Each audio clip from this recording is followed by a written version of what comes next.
Bienvenue dans le débat, notre espace d'échange de perspectives et d'analyse. Aujourd'hui, on va décortiquer un enjeu d'une complexité absolue. Imaginez un instant une radiographie médicale. Mhm. En surface, vous voyez une peau meurtrie, des muscles lacérés. C'est un chaos total. Mais en dessous, l'os, lui, refuse obstinément de se briser. Et c'est exactement le paradoxe militaire auquel nous assistons aujourd'hui.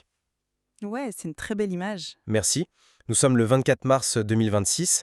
Nous entrons dans la 4e semaine de l'opération Epic Fury, cette campagne militaire massive lancée fin février par les États-Unis et Israël contre l'Iran.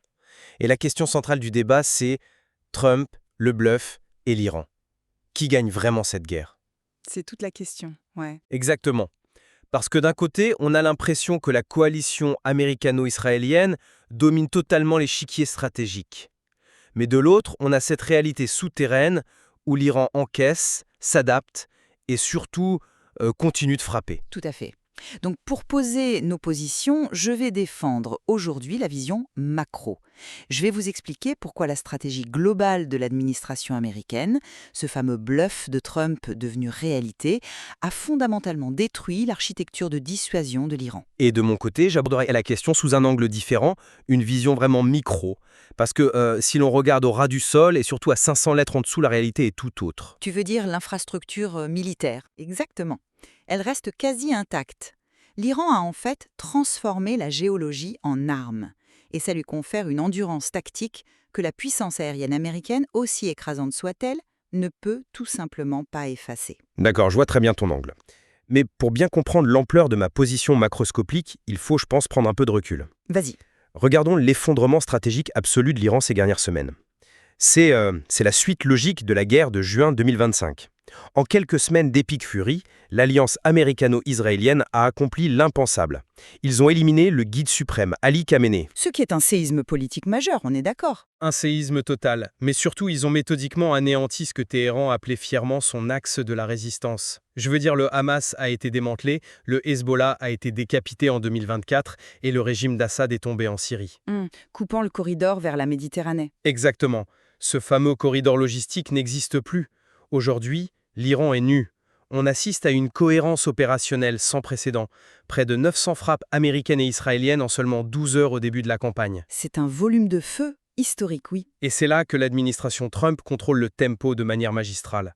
Pendant des années, on a parlé de son bluff, de sa diplomatie un peu erratique. Mais ici, en utilisant la menace explicite du renversement du régime, il a imposé une dissuasion massive. L'Iran ne se bat plus pour dominer la région, il se bat pour sa propre survie institutionnelle. Je comprends ton raisonnement. Et c'est vrai que c'est un tableau très impressionnant quand on le regarde, tu sais, depuis un satellite ou un bureau à Washington. Mais tu n'es pas convaincu? Pas vraiment, non. Laissez-moi vous expliquer pourquoi. La guerre ne se gagne pas uniquement sur des cartes d'état-major ou avec des déclarations politiques. Elle se gagne par la capacité physique à maintenir une puissance de feu continue. D'accord. Et c'est là qu'intervient la réalité technique. Tu parlais de survie, mais la véritable défense de l'Iran n'a pas été conçue par des généraux l'année dernière. Elle a 300 millions d'années. La géologie. La géologie pure. Leurs missiles balistiques sont cachés à 500 mètres de profondeur dans des montagnes de granit, notamment dans le sud autour de Yazd. Et là, il y a une limite physique incontournable à la puissance aérienne. Ouais, mais attends. Les Américains ont des bombes anti-bunker spécifiquement conçues pour ce genre de cible, hein? Absolument. Prenons la plus grosse de leur arsenal. La GBU 57 MOP, la Massive Ordnance Penetrator. Ce monstre de 30 000 livres de Boeing. C'est ça. Mais il faut comprendre comment fonctionne cette arme en fait. Elle ne fait pas fondre la roche par magie. Elle s'appuie sur une énergie cinétique colossale. Elle tombe de très haut, son poids lui permet de perforer le sol et une fusée à retardement déclenche l'explosion une fois enfouie. Logique. Sauf que la physique est têtue. Cette arme est calibrée pour traverser environ 60 mètres de béton armé ou disons 40 mètres de roche modérée. Or, le granit pur, ça dissipe l'énergie cinétique presque instantanément. C'est beaucoup trop dense. Ah. Et on parle d'une profondeur de 500 mètres, hein, pas de 40. Donc il est physiquement, scientifiquement impossible pour la coalition de détruire ces bases souterraines depuis les airs. D'accord, je te l'accorde. La mécanique de la bombe face au granit a ses limites. Mais permettez-moi de vous offrir une perspective différente sur ce point. Je t'écoute. Il ne s'agit pas seulement d'aller détruire la fusée dans son cocon de roche. L'armée israélienne a déclaré avoir détruit environ 60% des infrastructures de lancement en surface, et le CENTCOM a mené plus de 7000 frappes. C'est vrai, la surface est ravagée. Bah oui, la perte de capacité à l'extérieur est immense.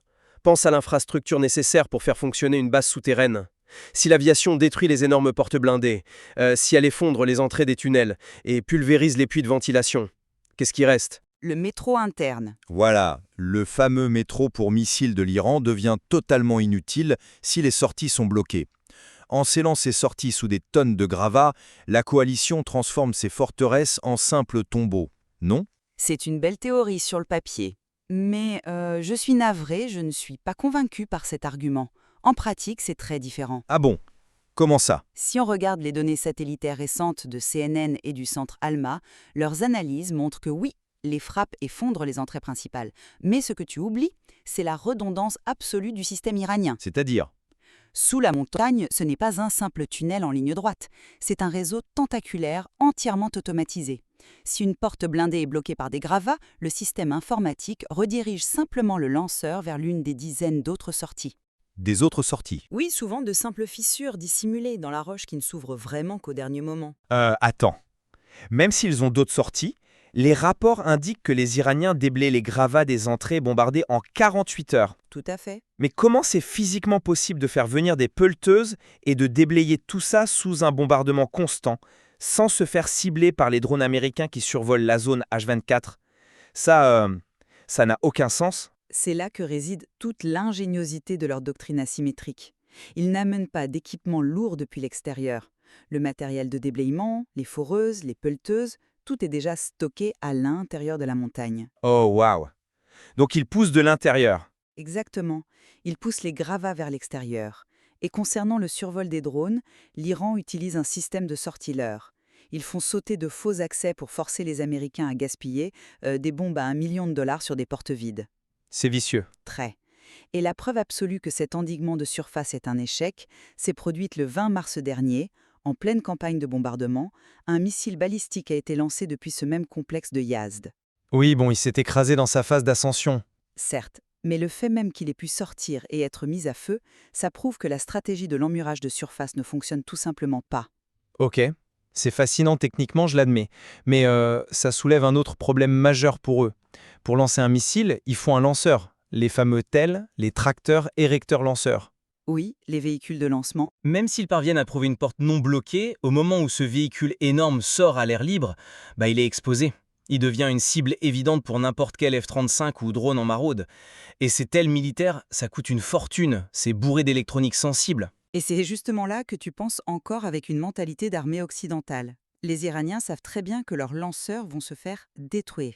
Ils l'acceptent? Complètement. C'est intégré dans leur modèle de guerre. Sous le poids des sanctions, l'Iran a appris à faire la guerre avec des budgets de misère. Leurs TL ne sont pas des atouts ultra sophistiqués comme les camions américains ou russes. Sais-tu sur quoi ils montent leurs missiles aujourd'hui? Je suppose sur des châssis modifiés? Sur des châssis de camions commerciaux lourds. Des camions d'exploitation forestière ou de frais civils qu'ils achètent sur le marché gris en Asie pour une bouchée de pain. Des camions civils, ouais. Ouais, et c'est brillant pour 2 raisons. D'abord, un TL militaire émet une signature thermique et électronique très spécifique. Un satellite le repère en 1 seconde. Un camion commercial, lui, se fond dans le bruit de fond. D'accord. Ensuite, il n'y a pas besoin de pièces de rechange sanctionnées. Si un drone israélien détruit un de ses lanceurs après le tir, ce n'est pas une perte stratégique. C'est juste un camion à quelques dizaines de milliers de dollars. Ils en adaptent un autre dans la journée. C'est de la production de masse modulaire. D'accord. Mais comment ils gèrent le temps de préparation? Historiquement, remplir un missile balistique de carburant liquide, ça prend des heures. Le camion sort, les équipes branchent des tuyaux, pompent un truc hyper toxique. C'est très long, oui. Pendant ce temps, ils sont une cible immobile parfaite. Alors, c'était vrai il y a 10 ans, mais l'adaptation de l'Iran post-2025 a tout changé. Ils ont massivement basculé vers le propergol solide pour leurs missiles, comme les FAT-110 ou les Sigil. Le propergol solide. Voilà. Pour expliquer simplement, un missile à carburant liquide, c'est comme une voiture qu'on devrait remplir d'essence volatile juste avant de démarrer, moteur allumé, c'est super dangereux. Le propergol solide, en revanche, c'est une pâte coulée directement dans le missile à l'usine, elle sèche et durcit. Comme une balle de fusil, en fait. Exactement.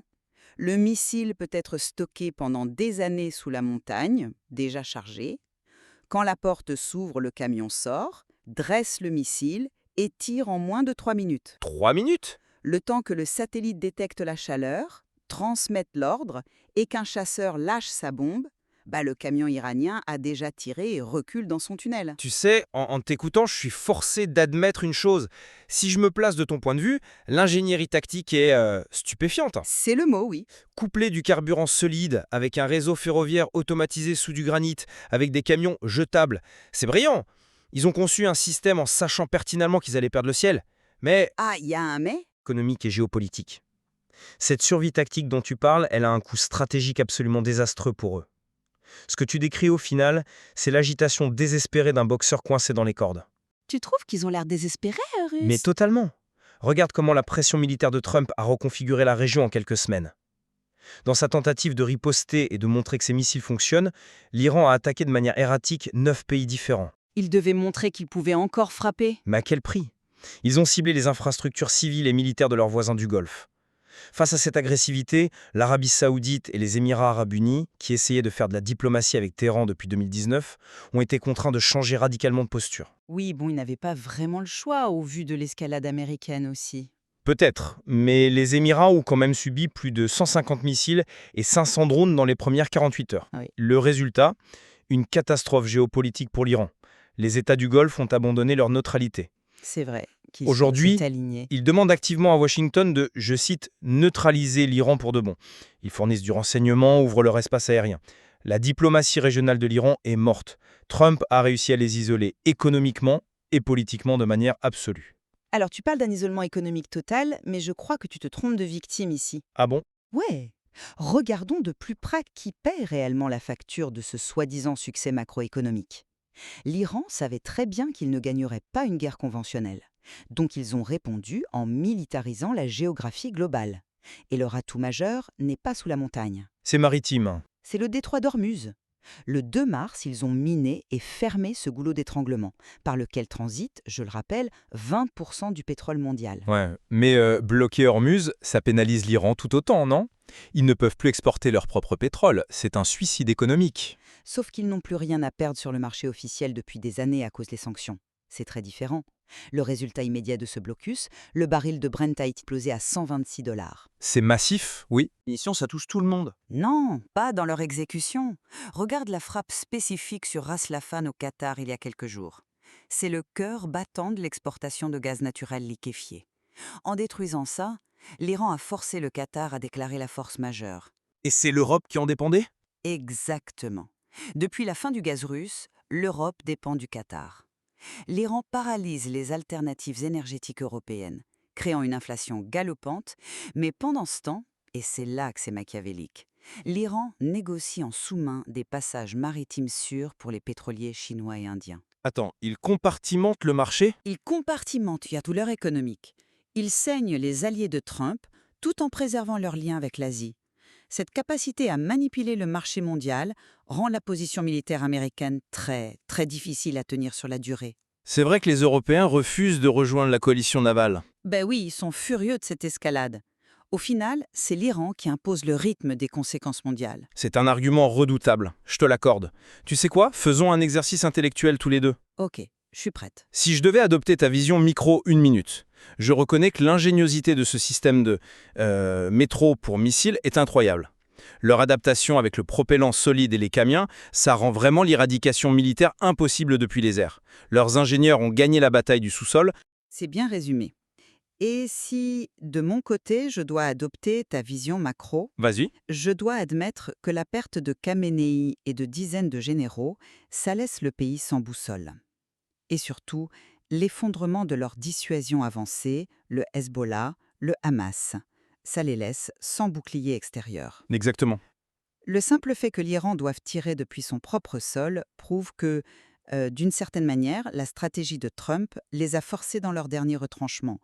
Ils tirent de chez eux car ils n'ont plus de pions régionaux. C'est tout à fait ça. Le statu quo du Moyen-Orient est mort. Bon, pour conclure notre échange, je dirais que d'un point de vue macro, la guerre a brisé cet équilibre. L'alliance américano-israélienne a imposé un nouveau tempo Et le paysage stratégique est, je suis convaincu, irréversiblement modifié. Le ciel leur appartient.